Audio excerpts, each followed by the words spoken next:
Nós vamos passar, pode passar para mim a mensagem da cruz. Nós cantamos aqui na primeira música, né? Eu amo a mensagem da cruz. Essa mensagem que a cruz nos ensina. Mas qual é essa mensagem? Que mensagem Jesus deixou ali na cruz? Quais foram as últimas palavras de Jesus na cruz?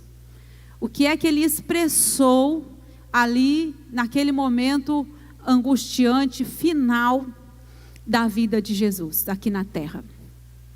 Ainda agonizante, ainda ensanguentado, cheio de dores, cheio de traumas, né? Cheio de hematomas. Ele expressou, nesse momento, ele fez uma expressão de 7 palavras, que eu quero falar com você nessa manhã. Aquilo que ele expressou ali naquela cruz, nos últimos momentos da vida dele. Pode passar para mim, por favor. Os versículos que eu quero tomar como base é Lucas 23, 34, a parte A, o 43 e o 46. Então assim, Jesus disse: Pai, perdoa-lhes, pois não sabem o que estão fazendo. Jesus lhes respondeu: eu garanto, hoje você estará comigo no paraíso. E o 46, Jesus bradou em alta voz: Pai, nas tuas mãos entrego o meu espírito. Tendo dito isso, expirou. Pode trazer, viu? A cadeira também. Nós vamos ver essas 7 palavras de Jesus no momento final da vida dele aqui na terra. Mas antes dessas palavras que ele expressou, e o que essas palavras podem nos ensinar, o que essas palavras têm para a gente entender, para a nossa compreensão para hoje, nós entendemos que, sem dúvida alguma, esse foi o maior discurso de Jesus. O maior discurso dele foi aqui, nesse momento na cruz. Nós entendemos que o Sermão do Monte, né, é o maior sermão que ele ministrou ali para os seus discípulos, mas este momento foi as maiores palavras que ele destinou para a humanidade, estava aqui nesse momento dele final. Mas nós vamos pensar em alguns cenários antes disso, antes dele propriamente estar na cruz, antes dele expirar.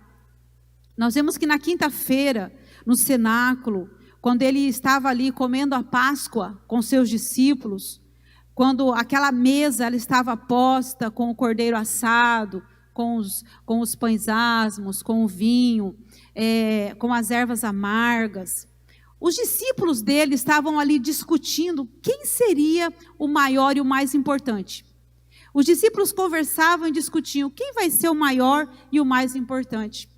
E Jesus, ele ensina eles pegando uma bacia, ele pega uma bacia com água, ele tem uma toalha que está cingida na sua cintura, ele pega aquela bacia com água, fica tranquilo que não tem água, viu, irmão? Está gelada, mas tudo bem. Essa água, ele coloca ali, pode pôr aqui na bacia. Está frio, irmão? Para esfriar a cabeça. Ele pega a toalha que está cingida na sua cintura e ele começa então a lavar os pés dos discípulos e a enxugar com a toalha.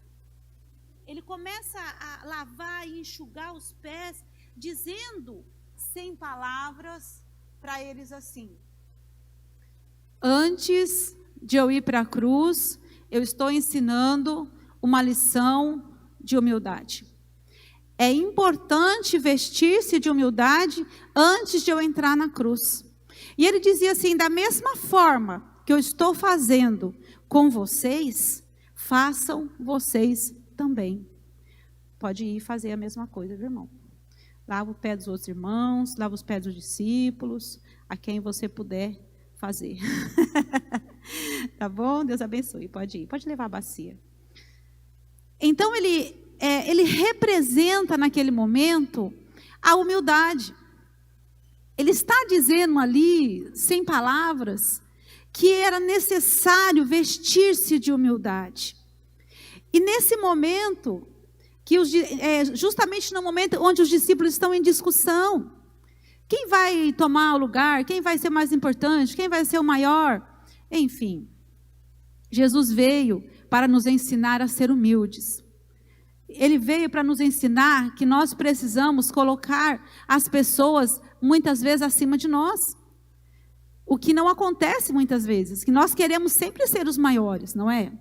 Nós queremos sempre nos sobrepor a algo, nos sobrepor a alguém. E nós, olhando para Jesus, qual é a lição que nós aprendemos? Se nós formos olhar para a nossa vida, como é que nós estamos nos portando? Nós estamos lavando os pés das pessoas? Nós estamos simplesmente sendo Jesus aqui na terra? Ou nós estamos tendo uma lição de soberba, de prepotência, de arrogância? Ele ensinou uma lição de humildade. Depois daquele momento, ele vai para o Getsêmani. Ali no Getsêmani é choro, é sangue, mas também é submissão, e também ele está ali e ele recebe consolo no Getsêmani. Ele é ensanguentado ali, ele sangra, na verdade o primeiro sangue que ele derrama foi ali, o suor dele foi derramado, sangue, mas ali também ele recebe o consolo, porque os anjos vêm ali e começam a guardar e a proteger Jesus e a colocar um consolo e dar vitória também para ele. Depois ele é levado para o Sinédrio. Ali o que ele encontra são testemunhas falsas, contratadas para acusá-lo de 2 crimes graves: blasfêmia contra Deus e conspiração contra César. Duas acusações gravíssimas que ele não tinha feito. Do Sinédrio, ele é levado ao pretório romano. Ali ele enfrenta uma condenação injusta, porque o juiz que vai julgá-lo está convicto de sua inocência. Mas por uma questão de conivência dele mesmo, ele transgride a sua própria consciência. E apesar da convicção de que aquele que estava sendo julgado era inocente, e os acusadores eram culpados, condena-os à morte e morte de cruz. No entanto, ele não foi simplesmente... toda a revelação bíblica nos informa que ele não foi para a cruz porque Pilatos o sentenciou. Ele foi para a cruz porque o Pai o entregou por amor. Ele foi para a cruz porque voluntariamente ele caminhou para a cruz como um rei que caminha para a sua coroação. Ele foi para a cruz como um rei que caminha para a sua coroação. Então ele é levado ao Calvário, ao Monte da Caveira. E na sexta-feira, às 9h da manhã, ele é suspenso entre a terra e o céu. E ele promove o maior discurso da história. Vamos ver esse discurso. A primeira palavra que ele colocou ali, naquele discurso dele lá na cruz, a palavra de perdão. Ele disse: Pai, perdoa, porque eles não sabem o que fazem. Jesus, ele foi chicoteado. Ele estava naquele momento, ele não estava num momento assim, Pai, perdoa eles, mas sem dor. Ele estava com dor. Ele estava doendo, estava sangrando. E eu quero perguntar para você, o que é que está sangrando em você, que você diz assim: eu não consigo perdoar, eu não posso perdoar. Jesus, neste momento, ele ensina para a gente que é possível nós perdoarmos. Ele estava na maior dor intensa, sacrificial, mas ele simplesmente pede para o Pai: Pai, perdoa, porque eles não sabem o que fazem. E Jesus, ele foi chicoteado, né? Você sabe que não foi simplesmente com uma cintinha qualquer. Não foi com uma varinha qualquer. Foi com um instrumento chamado gato de 7 caudas. E era como tiras de couro, e na ponta dessas tiras tinha como dentes de ferro. Então, essas tiras, elas eram lançadas nas costas de Jesus e arrancado o pedaço. Então, não era simplesmente um chicote qualquer. Era algo que arrancava a sua pele, que atingia totalmente a estrutura do seu corpo físico. Imagine a dor que Jesus estava sentindo. Mas a primeira palavra que ele pronuncia é a palavra de perdão. E nesta manhã, neste dia, eu quero que você traga para você que pessoas você precisa perdoar na sua vida. Quem são as pessoas que sangraram você? Quem são as pessoas que chicotearam você? Que deixaram você sangrando no meio do caminho, quem sabe? Pode ser que seja um pai, pode ser que seja uma mãe, pode ser que seja um irmão, um tio, uma tia, não sei quem. Mas não importa quem foi. O que importa é o que você vai fazer com isso. O que importa é a forma como você vai libertar-se. Quando você perdoa, você não liberta o outro, você liberta você. É você que está sendo livre. Deus está te dando libertação através do perdão. Nesta hora ele libera essa palavra de perdão. E a segunda palavra que ele pronuncia no seu sermão aqui na cruz, nessa mensagem da cruz, ele pronuncia a palavra de salvação. Pode passar a segunda palavra? A palavra de salvação. Ele disse para o ladrão, nós falamos sobre isso semana passada, né? O ladrão que estava ao seu lado direito. Hoje mesmo você estará comigo no paraíso. Porque aquele ladrão, você sabe que ele reconheceu Jesus. Naquele último momento da vida dele, ele reconheceu que ele era pecador. Ele reconheceu que ele estava ali porque ele merecia. Era mérito dele, mas Jesus não tinha feito nada. Jesus estava ali porque ele estava com uma morte vicária. Era um substituto para nós. Ele estava substituindo a humanidade.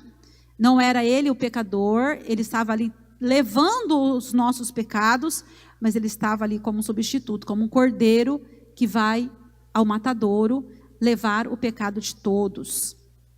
Então, ele pronuncia a palavra de salvação. Então, Jesus, ele pronuncia a palavra de perdão e uma palavra de salvação. E a terceira palavra que ele pronuncia é uma palavra de cuidado. Cuidado. Em João 19, 26, 27, ele diz assim: quando Jesus viu sua mãe ali, e perto dela, o discípulo a quem ele amava, disse à sua mãe: aí está o seu filho. E ao discípulo, aí está a sua mãe. Naquela hora em diante, o discípulo a levou para casa. Não se fala o discípulo aí, mas acreditamos que seja João, né? Porque João era o discípulo amado, era o discípulo que estava pertinho do coração de Jesus. Então ele transfere o cuidado da mãe dele para João, para o discípulo amado. Ainda sofrendo, ainda sendo martirizado, ele ainda profere palavras de cuidado. Será que nós estamos cuidando de alguém? Será que nesse momento da nossa vida, o que está doendo em você e você diz assim: alguém precisa cuidar de mim, mas será que nós estamos cuidando de alguém? Jesus estava no momento de dor, de crucificação, e ele ainda pede para alguém cuidar de alguém. Ele diz: cuida dela. Leva ela para casa e cuida dela. Esse cuidado que nós, na verdade, precisamos pedir para o Senhor. Senhor, me ajuda a ter esse olhar cuidadoso comigo e com as pessoas com quem o Senhor coloca no meu caminho. Porque certamente pessoas que cruzam o seu caminho não é por acaso. Deus manda pessoas para que nós possamos estar liberando um cuidado sobre elas. Talvez você diga assim: pastora do céu, mas eu não consigo nem cuidar de mim. Como é que eu vou cuidar de alguém? Naquele momento Jesus podia cuidar? Ele estava em condições? Não. Mas mesmo assim, aquilo que estava nele, que era a essência dele, estava falando ali mais alto, para que a gente hoje possa compreender o cuidado que ele tinha com as pessoas e com a sua mãe terrena aqui na terra. Cuidado que nós temos que ter com as pessoas da nossa família. Cuidado com as crianças, o cuidado com os idosos, o cuidar das pessoas. Não despreze as pessoas. Não despreze os seus pais. Não despreze. Tem pessoas que a gente sabe o quanto desprezam as pessoas idosas. O quanto joga fora porque está velho. Porque parece que não presta para mais nada. Eu me lembro que quando a minha mãe, ela estava aqui ainda, quando eu levei ela no hospital e ela teve AVC, o médico que cuidou dela falava assim: ela já está velha mesmo. Olha como o cuidado de alguém, uma pessoa que era para olhar com um olhar cuidadoso, mas simplesmente olha com um olhar de desprezo, porque é uma pessoa idosa, porque é uma pessoa velha, já está velho. Não tem mais jeito. Agora é só esperar a morte. É assim que a gente cuida? É dessa maneira? Claro que nós estamos percebendo que está velho. Estamos percebendo que está partindo já para o caminho, já para a eternidade. Mas até que chegue lá, o cuidado nós precisamos nutrir. Esse cuidado é nosso. É uma responsabilidade nossa. Eles cuidaram de nós. E como é que nós vamos desprezar? Como é que nós vamos jogar fora porque está velho? E se você joga fora alguém que está velho, alguém vai te jogar fora também quando você ficar velho. Quando chegar o tempo de você receber acolhimento, também alguém vai te jogar fora. Porque a juventude passa, a mocidade passa, e os anos chegam. Nós precisamos entender aqui, Jesus está dizendo de um cuidado que nós precisamos ter com as pessoas. E depois ele profere também uma palavra de desamparo. Em Mateus 26, 46, ele diz: porque Deus me desamparou. Por volta das 3 horas da tarde, Jesus bradou em alta voz: Eloi, Eloi, lama sabachthani. Que significa: meu Deus, por que me abandonaste? Uma palavra de abandono, uma palavra de desamparo. Mas então, por que Deus desamparou Jesus naquele momento? Por quê? Na verdade, o próprio sol se escondeu. Tudo escureceu. Tudo ficou escuro. Houve trevas. O sol se escondeu. Não tinha luz. Deus virou seu rosto. Aqui está a essência, o núcleo da salvação. Aqui é que está a essência da salvação. A única maneira de Deus ser justo e nos justificar foi encontrar alguém que fosse seu representante, substituto, que pudesse sofrer o golpe da lei, que diz: o salário do pecado é a morte. A lei diz: o salário do pecado é a morte. Então, nós estávamos em pecado. Jesus, ele foi o substituto. O salário para o pecado seria a morte. Então, alguém tinha que pagar o preço. Alguém tinha que ser substituto para todos. E Jesus foi esse substituto. Ele foi aquele que se entregou. Então, Deus sendo justo, não poderia passar por cima do pecado? Ele não inocenta o culpado. Ele não inocenta. A Bíblia diz assim que a alma que pecar, essa morrerá. Ele sendo justo, por isso mesmo, ele não pode inocentar o pecador. Por isso que foi necessário a morte de cruz. Por isso que foi necessário o sangue. Porque ele não inocenta. Alguém tinha que morrer. Alguém tinha que pagar o preço. Então, para Deus não desamparar você e eu, por toda a eternidade, ele desampara o seu próprio filho momentaneamente. Momentaneamente. Porque o próprio Deus lançou sobre ele o nosso pecado. A morte de Cristo foi vicária, foi substituta. Nós recebemos a salvação de graça, mas ela custou a vida do seu filho. Hoje a salvação é gratuita. Nós recebemos de graça. Efésios 2:8 fala assim, 2:8-9 diz que pela graça vocês são salvos, por meio da fé. Isso não vem de vocês, é dom de Deus. Não vem das obras para que ninguém se glorie. Ela é um presente dado por Deus para nós. E ela é de graça, é gratuito. Um presente de Deus para a humanidade. Mas custou um preço. Custou o preço. Foi o sangue dele derramado por nós. Foi um presente dele. Era como se... Vem aqui, querida. Era como se eu pegasse essa xícara e eu falasse para Dalileia: Dalileia, eu trouxe um presente para você. Eu estou te dando este presente. E aqui, eu estou com as minhas mãos no presente, eu estou dando para ela. E ela está olhando para o presente. E eu estou com o presente na mão. Eu digo: Dalileia, esse presente é seu. E ela recebe o presente.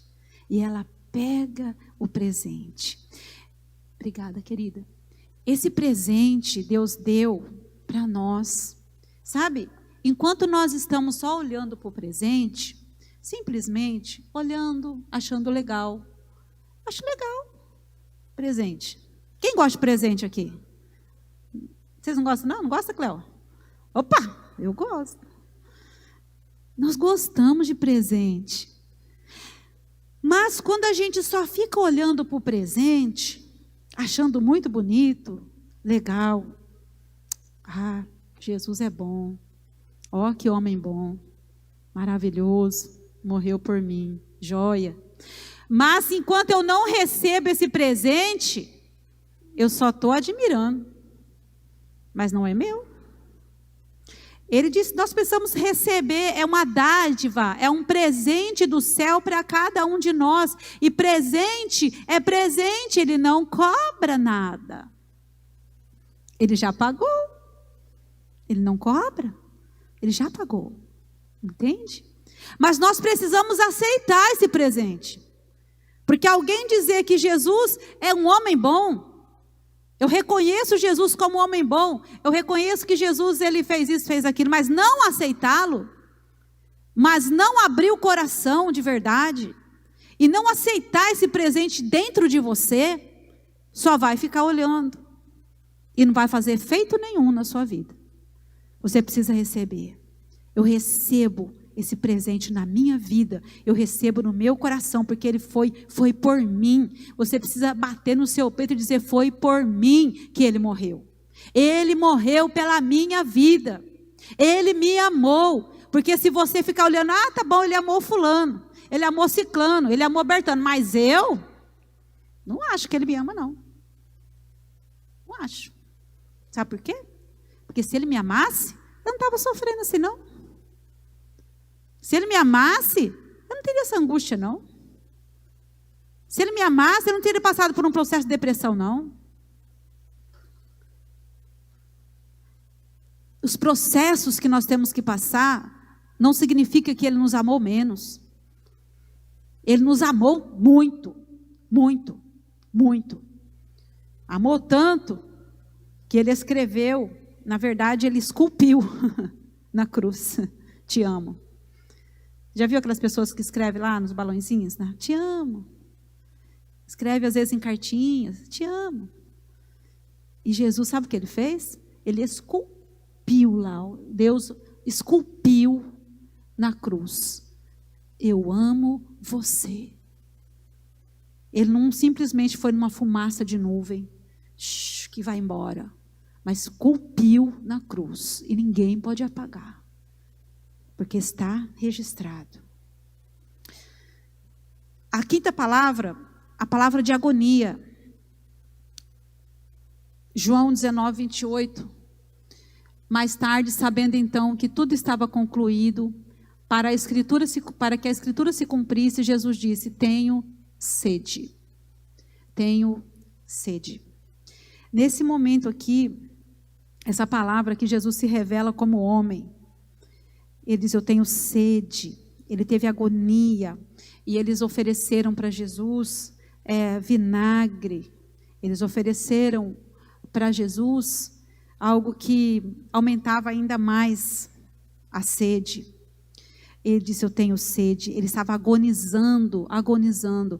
Imagine você quando a gente tem um pouquinho de sede, né, gente? A gente já fica assim. Quem faz hemodiálise, quem já fez, por exemplo, hemodiálise, só tem que molhar um pouquinho a boca e não pode nem tomar água de verdade, né?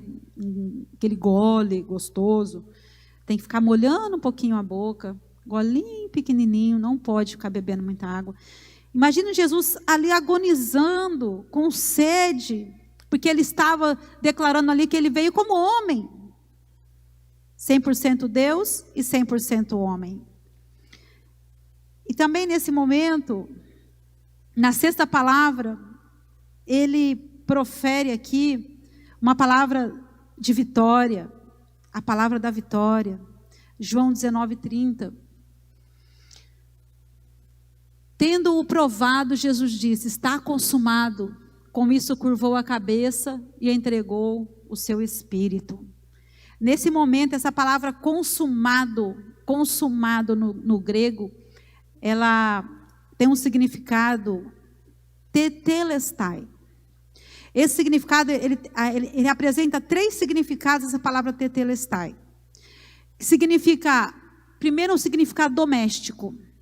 Por exemplo, quando um pai ele incumbia, dava uma missão para um filho e fazer alguma coisa, e o filho acabava de fazer aquela tarefa, o filho chegava para o pai e falava: papai, tetelestai, acabei a tarefa. Então, o primeiro significado da palavra está consumado, tetelestai, significa um significado doméstico: eu acabei a tarefa. O segundo significado dessa palavra no grego, era um significado comercial. Quando alguém comprava alguma coisa à prestação, a pessoa recebia uma promissória, e quando terminava, ela recebia um carimbo: tetelestai, está tudo pago. O carimbo da promissória. Hoje não tem mais isso, né? Tipo, os carnezinhos da vida. Alguém já passou pelos carnezinhos aí?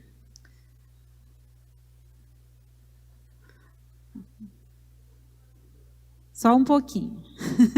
Um monte. Aqueles carnês que você ia lá, pagava a prestação, e ela colocava o carimbo: pago. E ficava feliz, né? Mas tinha que ir lá na loja, o pior é isso, né? Tinha que ir até a loja para pagar. Chegava na loja, tinha outras coisas mais bonitas, né? Aí você pagava aquele lá, pago, pegava outro carnê. Eu falava assim: não, moça, eu não quero ver nada. Moça, eu estou indo para o caixa. O caixa era no fundo da loja. Para poder se olhar tudo, né? Ai, meu Deus, aquela bolsa nova, aquele sapato. Olha lá, aquela roupa. Meu Deus do céu. Aí você passava assim, ó. Não quero ver. Aí você acabava saindo com outro carnê da loja. Aí depois vai lá passar outro carimbo: pago. Então, tetelestai, está pago, carimbado. Jesus diz: está consumado, está pago. Então, nessa palavra, em Colossenses 2,14, pode pôr para mim o Colossenses. Jesus diz, está escrito assim em Paulo: e cancelou a escrita de dívida que consistia em ordenanças e que nos era contrária. Ele a removeu pregando-a na cruz. Ele anulou o escrito de dívida que era contra nós. Ele simplesmente pegou aquele escrito de dívida. Nós tínhamos uma dívida. Estava escrito tudo, essa dívida. Ele cancelou essa dívida. Ele rasgou lá na cruz.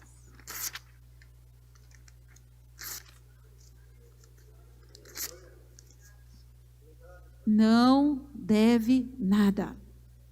está pago, está consumado. Neste momento na cruz, Jesus estava simplesmente pagando a nossa dívida. Ele estava pagando a nossa conta, o escrito de dívida que era contra nós.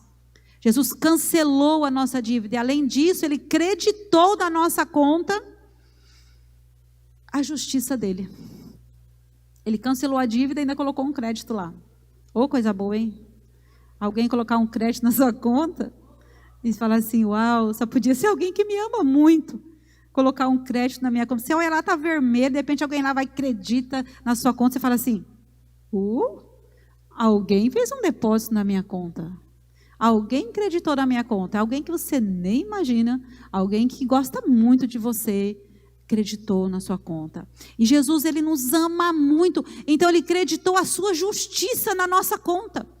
Ele pagou a dívida, Ele cancelou a dívida, Ele anulou, Ele rasgou o escrito de dívida e ainda colocou um crédito lá na nossa conta. Você está justificado, porque eu estou te justificando, recebe a minha justiça sobre você.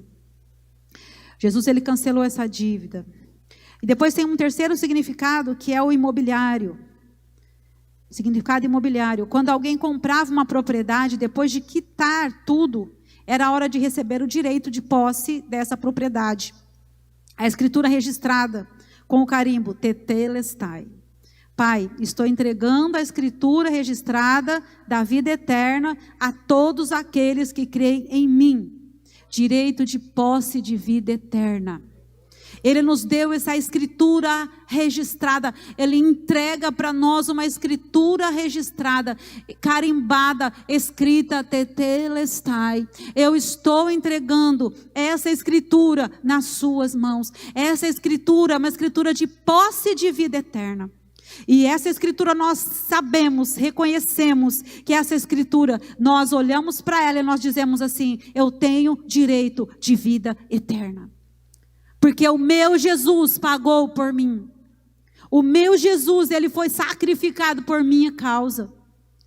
Porque era para eu estar lá naquela cruz, mas Ele levou o meu pecado. Ele carregou a minha dor naquela cruz. Eu não preciso mais ficar sofrendo dores. Eu não preciso mais ficar magoadinho porque alguém não fez alguma coisa por mim. Eu preciso crescer. Eu preciso ter maturidade, fazer pelo outro e não esperar que o outro faça por mim. Eu preciso ter maturidade, olhar para aquela cruz e ver que Jesus foi lá por mim. E eu preciso também, lá em 1 João, em João 3,16, ele fala, né? Porque Deus amou o mundo de tal maneira que deu o seu Filho unigênito para que todo aquele que nele crê não pereça, mas tenha a vida eterna. E 1 João 3,16, ele diz assim, da mesma forma que eu dei a minha vida por você, dê a sua vida pelo outro. Dê a sua vida pelo outro. Deixa que o outro seja superior a você. Dê a outra face. Dê a face da humildade. A pessoa deu a face do orgulho para você, ofereça a face da humildade. Ela ofereceu para você a face da falta de perdão, ofereça a face do perdão. É isso que Jesus estava dizendo, dê outra face. Não quer dizer, então eu vou dar minha rosto para bater? Então eu vou ter que virar meu rosto e falar, bate? Quando alguém te ofende, e você oferece a humildade, você está virando o rosto para dizer, tudo bem, você me ofendeu, mas eu te perdoo. Porque eu conheço aquele que me perdoou. Porque eu conheço aquele que pagou por mim o preço de sangue, então eu posso perdoar você.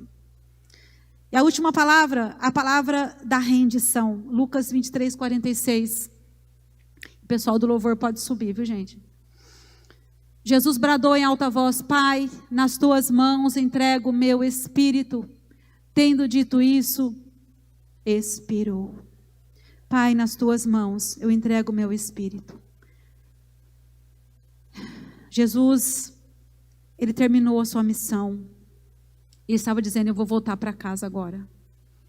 Agora eu terminei a minha missão, eu concluí o que eu tinha que fazer. E agora eu volto para casa. Isso é Páscoa. Isso é ressurreição. Isso é vida.